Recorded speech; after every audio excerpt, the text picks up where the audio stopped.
తర్వాత ఏంటంటే ఇది మనకు రావడమే CDM ఆఫీస్ లేట్ గా వస్తుంది కమ్యూనికేట్.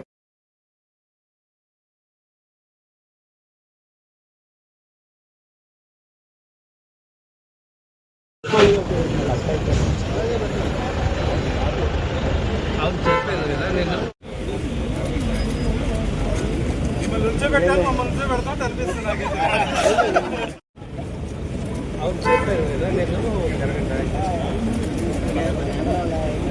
ఫోటో వద్దన్నాడు ఏమన్నా చూస్తాడు అన్న వెయిటింగ్ తీర్చండి అన్న అసెంబ్లీ ఎలక్షన్ కంటే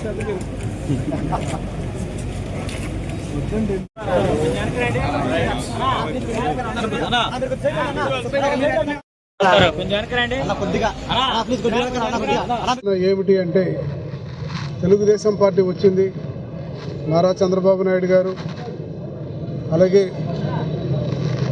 లోకేష్ గారు, పవన్ కళ్యాణ్ గారు, వీళ్ళందరూ ఈ ఉమ్మడి ప్రభుత్వంలో ఉన్నటువంటి ఒక పక్క నుంచి బీజేపీ అందరూ కలిసి అభివృద్ధి వైపు ప్రయాణం చేస్తుంది. కాబట్టి మెజారిటీ ఆఫ్ కౌన్సిలర్స్ అందరూ కూడా అభివృద్ధిని కోరుకొని ఈ యొక్క అవిశ్వాస తీర్మానానికి ఓటేయడం జరిగింది.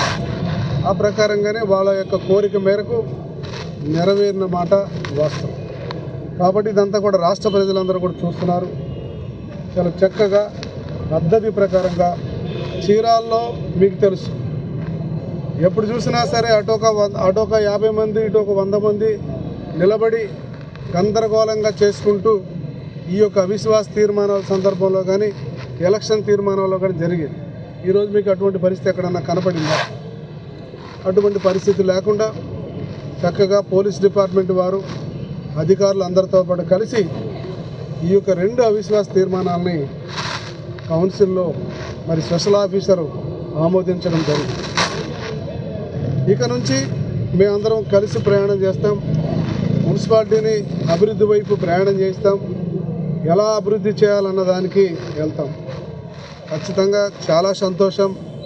ఈరోజు రాష్ట్ర ప్రజలందరూ చూస్తున్నారు, మరి నారా చంద్రబాబు నాయుడు గారికి, లోకేష్ బాబు గారికి, పవన్ కళ్యాణ్ గారికి, అలాగే బీజేపీ వారికి అందరికి కూడా తెలియజేసిన తర్వాత ఈ అవిశ్వాస తీర్మానాన్ని పెట్టడం జరిగింది. ఈ అవిశ్వాస తీర్మానం అక్కడ కౌన్సిల్ హాల్లో నెగ్గించడం జరిగిందని చెప్పేసి ఈ సందర్భంగా మీ అందరికీ తెలియజేస్తాను.